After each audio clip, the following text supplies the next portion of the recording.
and this is Financial Flow.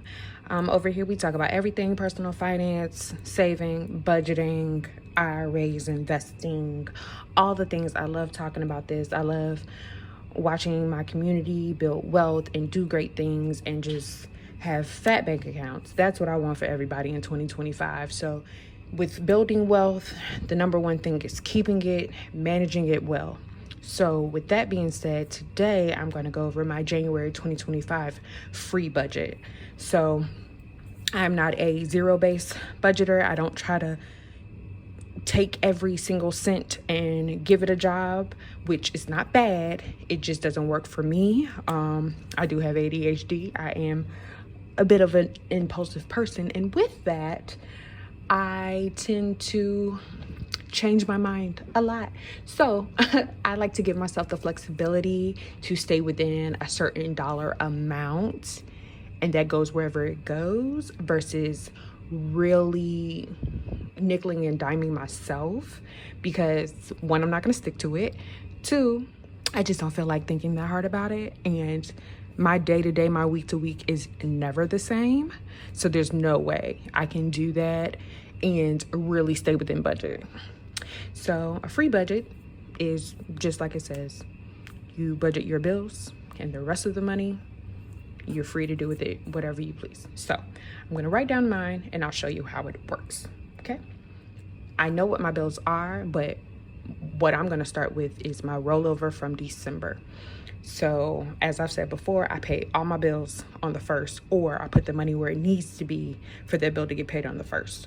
Some of my bills are paid directly out of my bank account, which I try to minimize just because, fraud. And the others generally go to either a prepaid card or my credit card.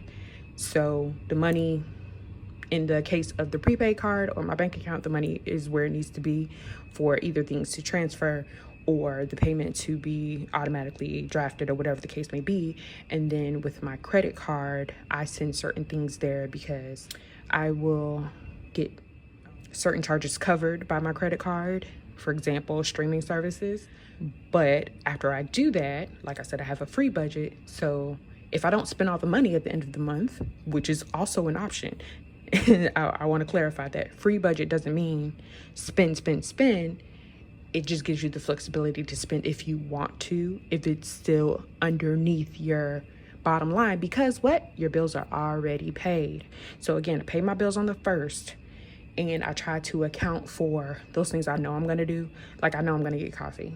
I know I'm going to go to Chick-fil-A. Like, they're just certain things I know I'm going to do. So those are considered. And then everything else I consider a rollover. All right, now, so first things first, December rollover. So we had $80 cash. Okay, so this is my starting balance, $34.22.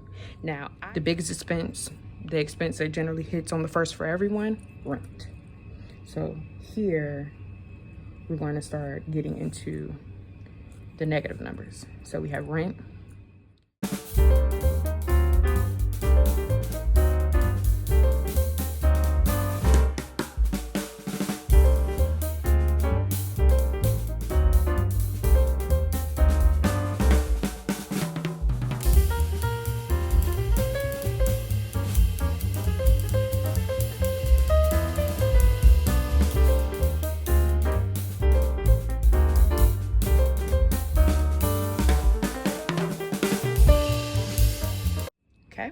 So far, I still have $1,665 left. And keep in mind, this is my December rollover plus cash. So this is after savings. This is after retirement. Because I have the free budget, that money can roll over indefinitely. So we got rent, internet, subscriptions.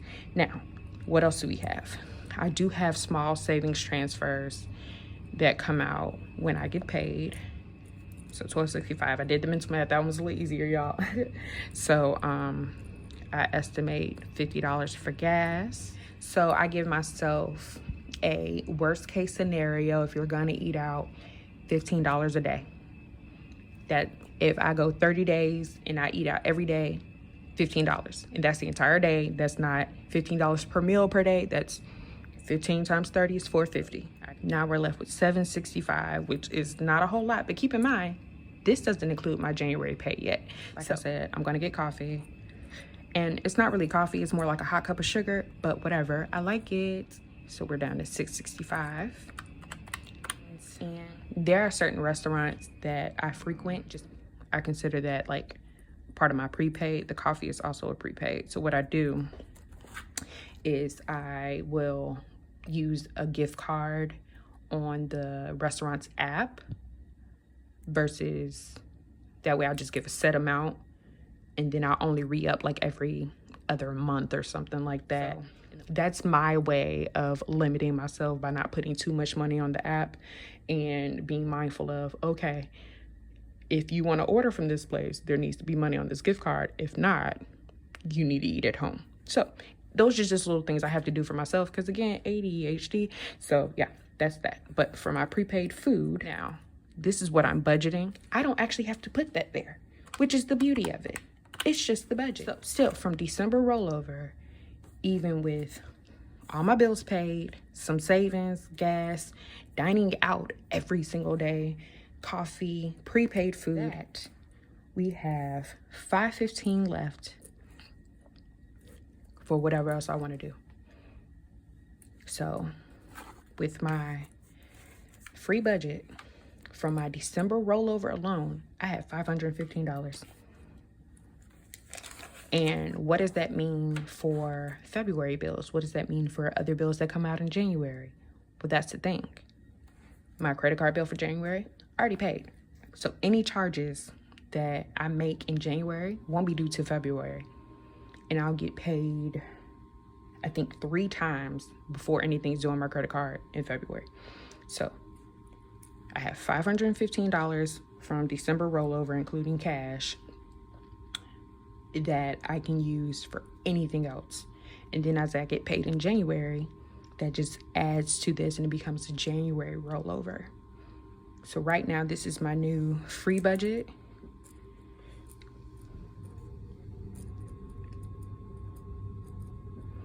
This is play money, essentially. And then plus any income in January.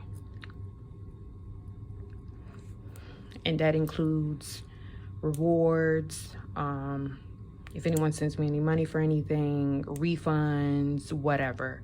I'm actually going to start tracking my spending every month online with you all, just so that'll help me not blow this free budget every month. So thank you all for going over my January free budget with me. Please let me know if you have any questions about anything. Financial flow.